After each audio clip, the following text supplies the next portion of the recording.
আমি পরিষ্কার করে বলতে চাই, বিএনপির বিরুদ্ধে যারা আঙ্গুল তুলবেন, বিএনপিকে যারা মাইনাস করতে আসবেন, বাংলাদেশের জাতি থেকে তারা মাইনাস হয়ে যাবে। আমি প্রিয় বন্ধুরা, ভাইরা, অনেক কষ্ট, অনেক ত্যাগ, স্বতন্ত্র জীবন দানের মধ্যে দিয়ে, কারা নির্যাতন সহ্য করার মধ্যে দিয়ে দেশনেত্রী বেগম খালেদা দিনের পর দিন বিনা কারণে জেল কেটেছেন, বিদেশে চিকিৎসা করেছেন আমাদের নেতা তার যেমন একটার পর একটা মিথ্যা মামলাতে সারা দেওয়া হয়েছে।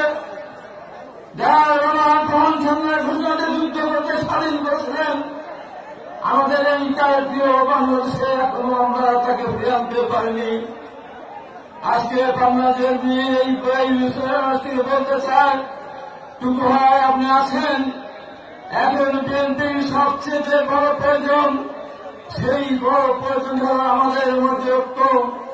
বিভিন্ন জায়গায় আমাদের ভিতরে ঐক্য স্কুল বাজে, কিন্তু আজকে আপনি দেখে যান, আজকে আমরা বাংলার সমস্ত বিএনপি এবং অঙ্গ সংগঠনের ঐক্যবদ্ধ হওয়ার মধ্যে দিয়ে আমরা পরিষ্কার আগে বলতে চাই, এই বিএনপিকে কেউ থামাতে পারবে না, এই বিএনপিকে কেউ থামাতে পারবে না।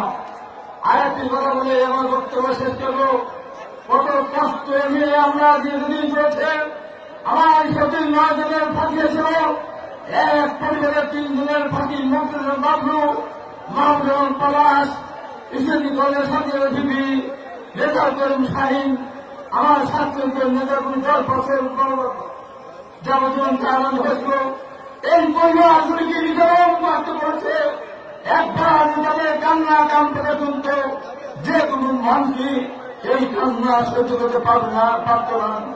তাই আমাদের সেই ভাগের আজ জানতে না হয়, বাংলাদেশের মানুষের জানতে না হয়, এই কেন্দ্রীয় অঞ্চলে দুর্নীতি ঘোষ লুটপাট হাত থেকে বেরোতে পারে।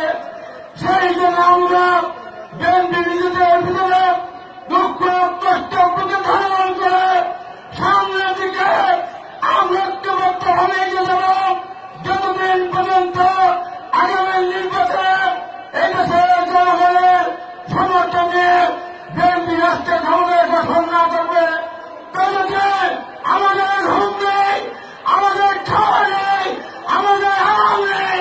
আমরা সামনের দিকে সমস্ত জনগণকে আমরা এগিয়ে যাবো ইনশাআল্লাহ। এই কথা বলে আজকের এই সমাজে যারা এসেছিলেন, কষ্ট করেছেন, বক্তব্য দিতে পারেন নাই, তাদের জন্য দুঃখ প্রকাশ করে আমি আমার বক্তব্য শেষ করছি। আপনাদের সবাইকে ধন্যবাদ। দেশের জন্য এবং খালেদা জিন্দাবাদ, তারেক রহমান জিন্দাবাদ, সংখ্যা অমর হোক, আপনাদের সবাইকে ধন্যবাদ।